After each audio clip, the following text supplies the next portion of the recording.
So he has some devotees to take care of the temple. So he asked me to take the session today. So with your blessings, I'm going to take the class today. So I pray to all the assembled Vaishnavas to please bless me so that the right word come in the right time. Hare Krishna. And I think today we have some new joinees. Right, Motherji? Are you first time here? Yes. Your good name, Motherji? Krina. Yes. And Motherji, behind? Sarva-gataṁ. Okay. So let us welcome these two new devotees to our family by chanting one time Hare Krishna Mataji. Hare Krishna, Krishna Krishna, Hare Hare, Hare Rama, Rama Rama, Hare Hare. Welcome, Mataji. Today we are going to discuss the sloka number, chapter number 13 and sloka number 33. Right, Prabhu?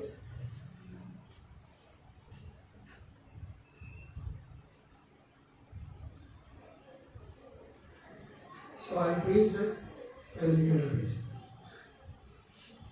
Yathā sarva-gataṁ saukṣmyād ākāśaṁ nopalipyate sarvatrāvasthito dehe tathātmā nopalipyate yathā sarva-gataṁ saukṣmyād ākāśaṁ nopalipyate sarvatrāvasthito dehe tathātmā nopalipyate yathā sarva-gataṁ saukṣmyād ākāśaṁ nopalipyate sarvatrāvasthito dehe tathātmā nopalipyate yathā sarva-gataṁ all-pervading saukṣmyād due to being subtle, ākāśaṁ the sky, na never, upalipyate mixed everywhere, eyes which were blinded by the darkness of ignorance with the torchlight of knowledge. Sri Chaitanya Manobhishtam Sthapitam Yena Bhutale Swayam Rupa Katamakyam Dadati Swapatani. When Srila Rupa Goswami Prabhupada, who has established within this material world, Namo Vishnu Padaya Krishna Preshthaya Bhutale Srimati Bhakti Vedanta Swami Nityanamani Namaste Saraswati Devi Gauravani Pracharani Vishesha Shani Bhakti Prasthati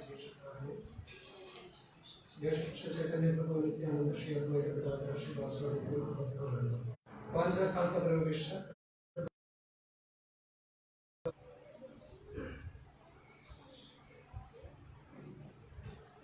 So thank you all for coming this evening. So let us try to discuss this sloka. To be very frank, I didn't got enough time to prepare for this sloka because Prabhu has told me that in a very short notice. So I'm just trying my best. So with your blessings and prayers, let us discuss. So in the translation, Krishna says, the sky, due to its subtle nature, does not mix with anything. Although it is all-pervading, similarly, the soul situated in Brahman vision does not mix with the body, though situated in that body. So in this chapter, Krishna is talking about the features of the soul and the body. So as you know, when this Bhagavad Gītā has spoken, so when the Arjuna got bewildered by seeing that his friends, his brothers and his masters and teachers are on the opposite side and ready to fight with him, So he got bewildered by saying that, how do I fight with my relatives? How do I kill them? So this is because Arjuna was thinking he is a god, he is a body. He doesn't think that I am the spirit soul. So that's the reason he got bewilderment. How do I fight with my people? So Krishna is telling in a very nice analogy here. The sky, due to its subtle nature, does not mix with anything, although it is all-pervading. Similarly, the soul situated in Brahman vision does not mix with the body, though it is situated in that body. So, it is not mixing with that body. So, in this connection, there is one story. There was one king. He had 4 wives. How many wives? So, the second wife, she was also very beautiful, and the king was taken care of. Wherever the king goes, he takes this second wife, especially. So he was not very attached with that third wife. He was attached with the first 2 wives. Wife is he taught. So he is first wife, and he asked, I just given all this belongs everything to you. So would you like to come with me for a step? As you know, I'm going to die. I'm going to leave. So will you be coming with me? So the second wife said, no, I'm still young. So even if you leave, I may go to another person that I live forward. And she told herself that I am ready to come with you. So how come? Because I have never taken care of you. I never our house, our properties, our sorry.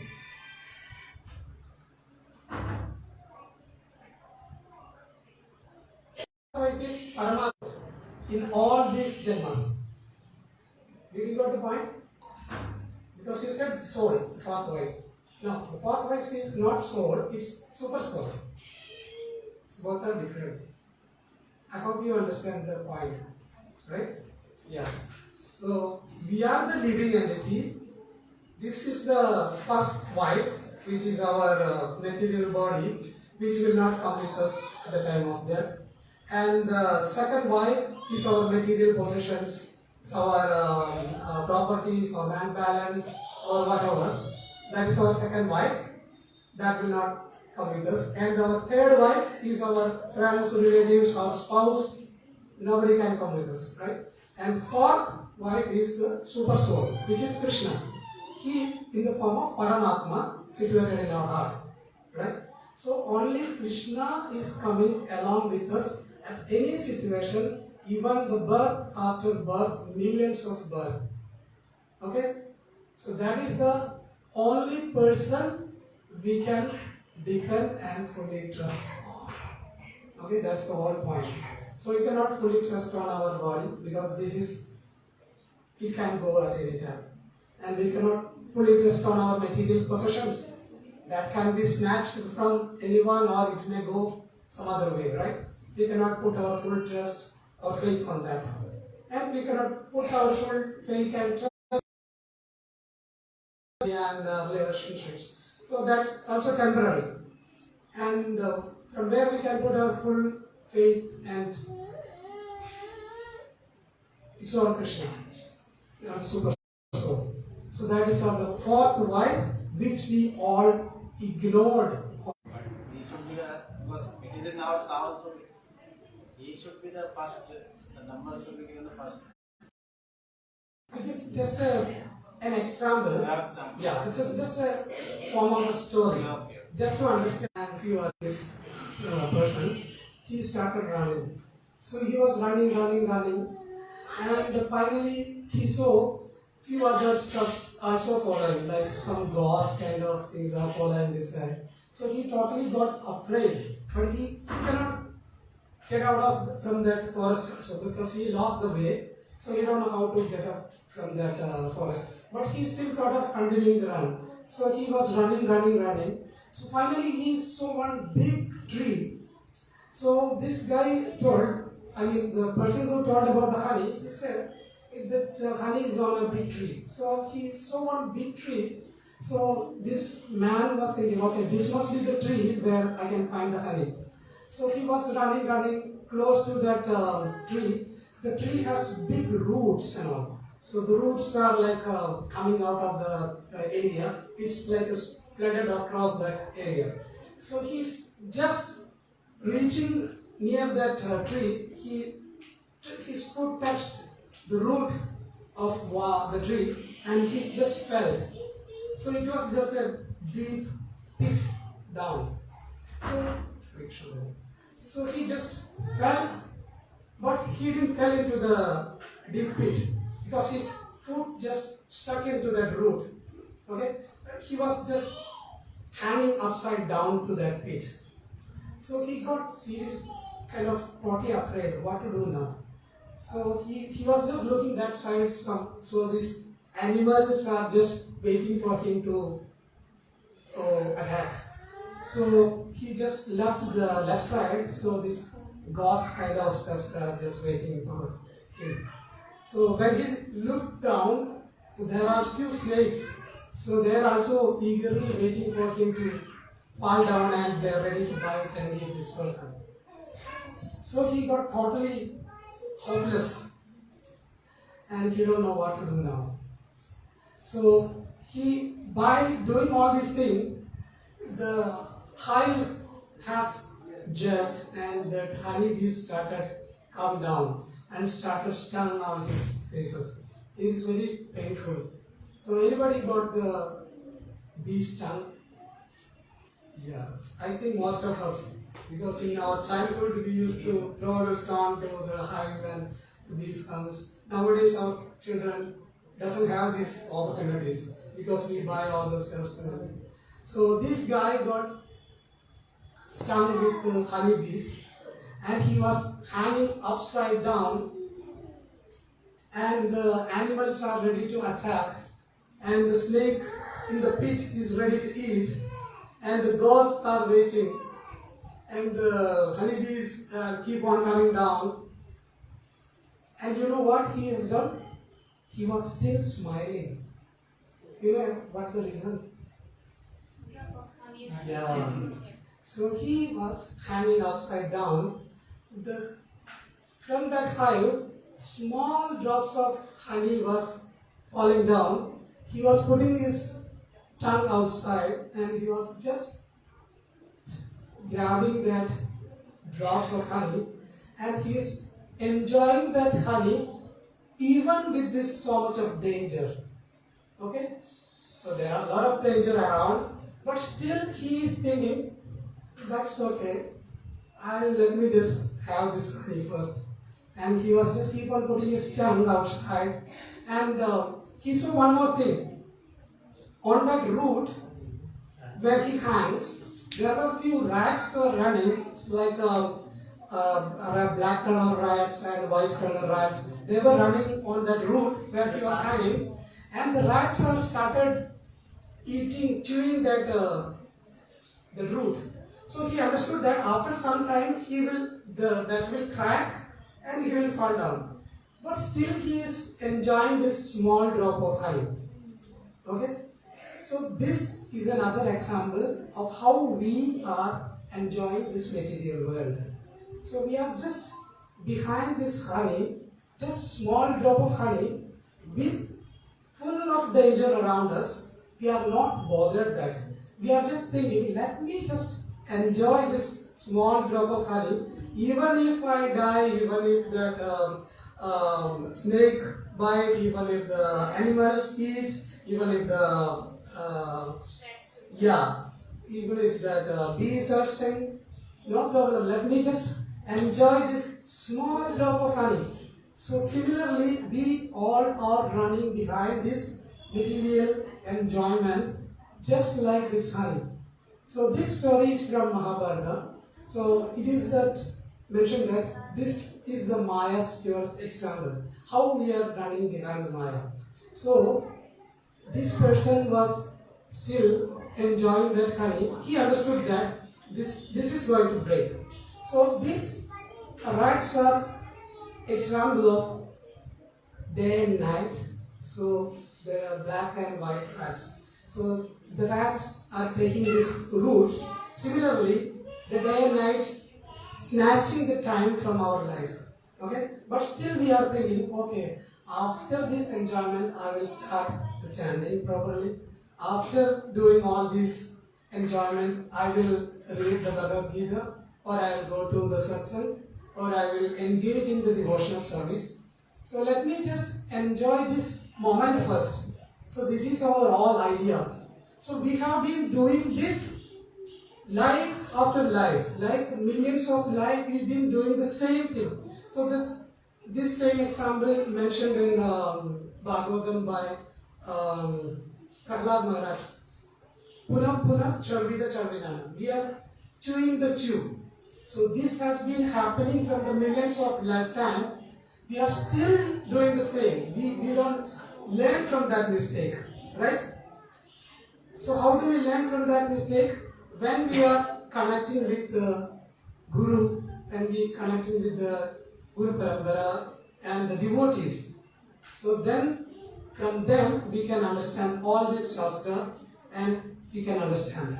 So we all have to understand our position in this material world. So this is the position we are going, but we don't know what we are doing. We are still trying to understand the small drop of honey, right?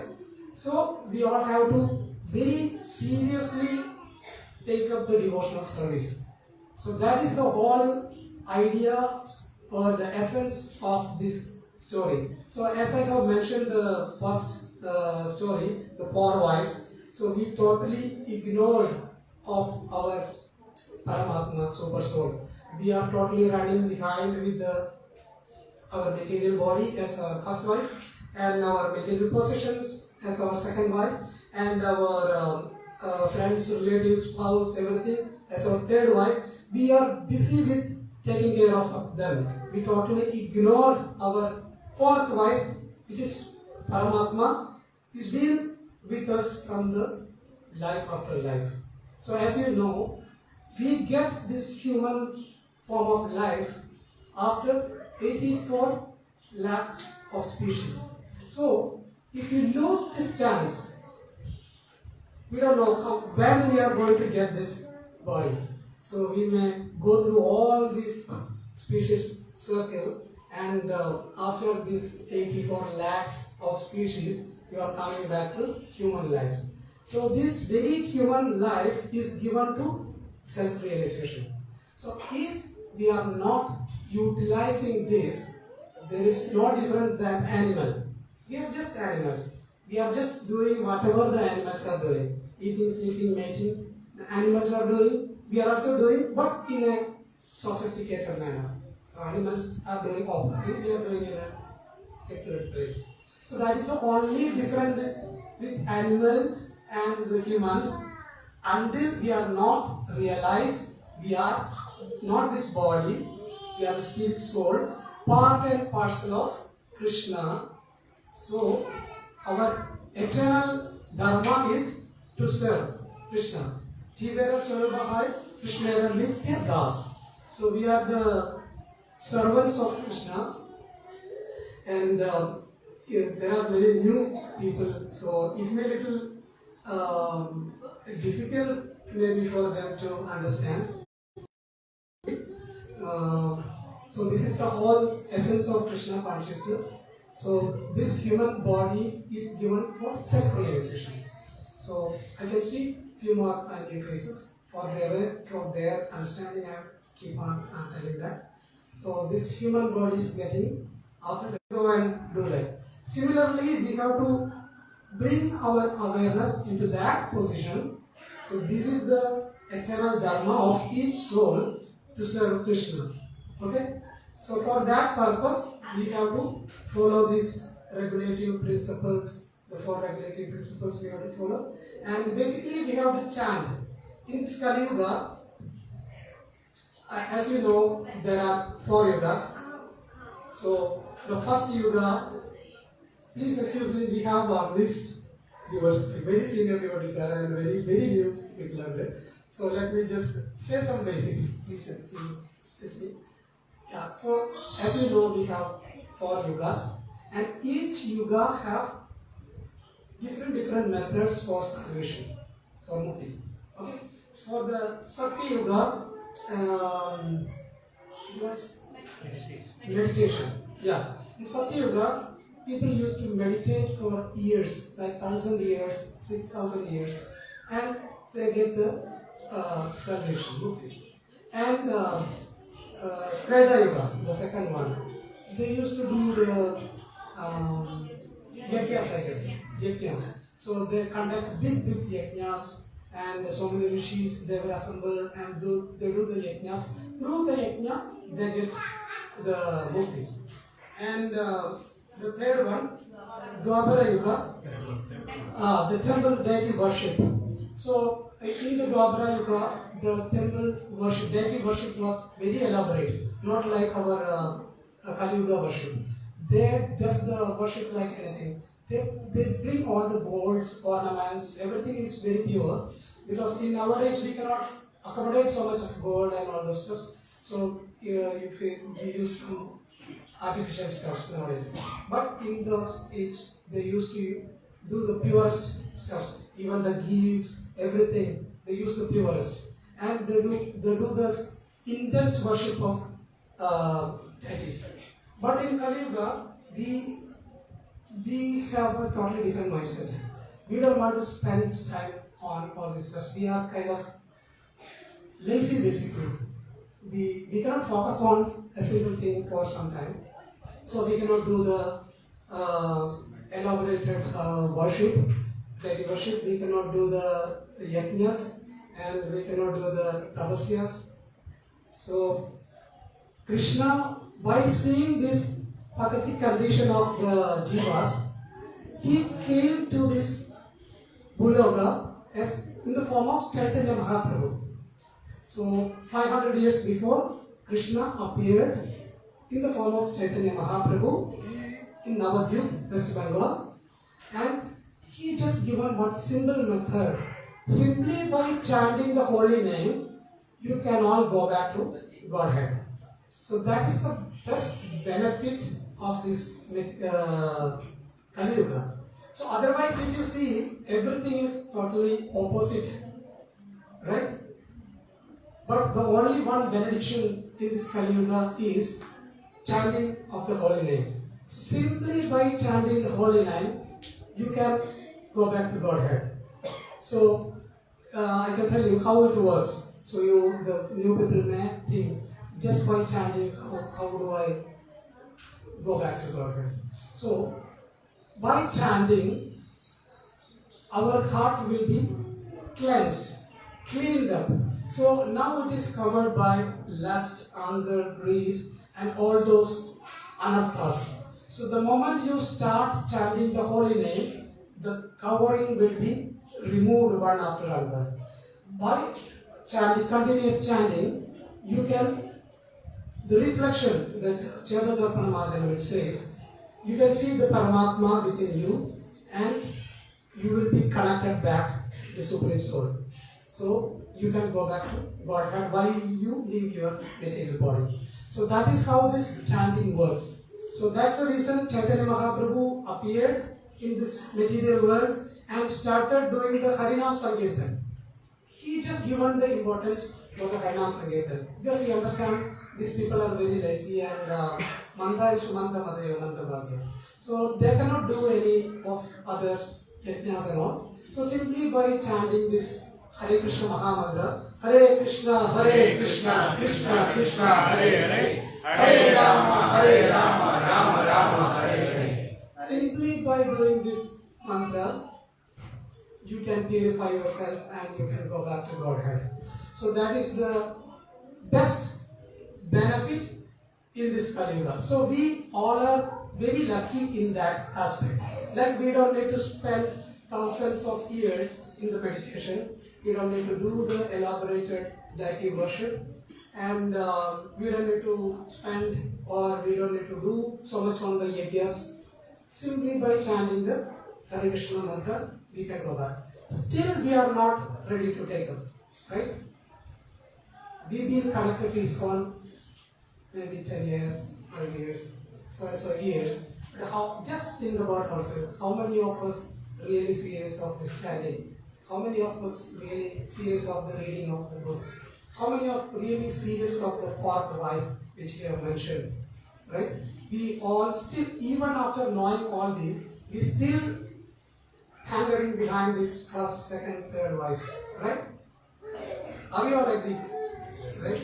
So this is the high time we have to change ourselves. You are coming here, going back, it's good. But if you don't take the process seriously, it is not going to work. So coming and going, it is not going to work. So you will be here only, right? I can see so many people who are coming and going. So we have to build, including me, I am talking.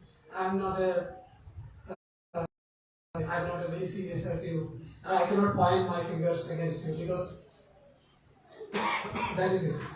I hope you understood my point, right, Prabhu? Yeah. So this is including me, I am telling. So we all have to we all have to read the books very strictly. Kirti Rani Mataji. That was the name of those Matajis. And Mataji was a very senior devotee. They were traveling from one place by saying this devotee. He was just like moving this side and looking down the window. So after the takeoff, they started having the prasadam. So the Malika Mataji said, prasadam has packed like so many sweets, so many other chapatis, rotis, curries, paneer, and so much. So she was just opening one by one. Oh, I got this, I got this, I got that, I got that. She was a new devotee and she was very excited by seeing all this prasadam. But Malika Mataji, being a very senior devotee, she was just simply sitting there. And this guy was totally kind of annoyed by seeing all this. He didn't say anything, but Malika Mataji understood that this person is not very happy. And the flight attendant, the lady came and for giving the food. So this Prabhu has told that attendant that I am a vegetarian. Just give me some vegetarian food. So this Malika Mataji said to this Mataji that why don't you give some prasadam to this Prabhu? So she asked, Prabhuji, can you, if you don't mind, you can take some prasadam with us. So he shouted actually, no, don't ask me that. So they got afraid. Why this person is so much angry on us? We didn't say anything wrong. We just offered some prasadam. But this guy got so angry. So, okay, they just ignored and Mataji started eating. She was just enjoying the prasadam, the gulab jamun, this, that. She was making so much of noise by eating and again this Malika Mataji felt little compassion toward this guy and she again asked one time, so you just ordered a vegetarian meal. By mistake I just overheard that. Sorry, excuse me for that, but if you don't mind, you can just share a little prasadam with us. So he again shouted, don't do that to me. So they got puzzled of why this guy is so much of irritated by seeing us. And from the beginning, this guy is totally irritated. And after some time, this Prabhu said, see, I know your name is Malika Devi. He was asking to this Mataji. So this Mataji got shocked. How does he know my name? Okay. And he said, I know what you are offering to me. but I don't want Krishna. I don't want Krishna. Okay? Because in Kazakhstan they serve meat for all these ceremonies. So he was telling, I was just sustain myself just having few tomatoes and few cucumbers all these 4 days, and of my is not my goal. Those who are my devotee are not. Those who are my devotees are not my devotees, right, Prabhu? Those who, the devotees of my devotees are my devotees. You got from today's session, like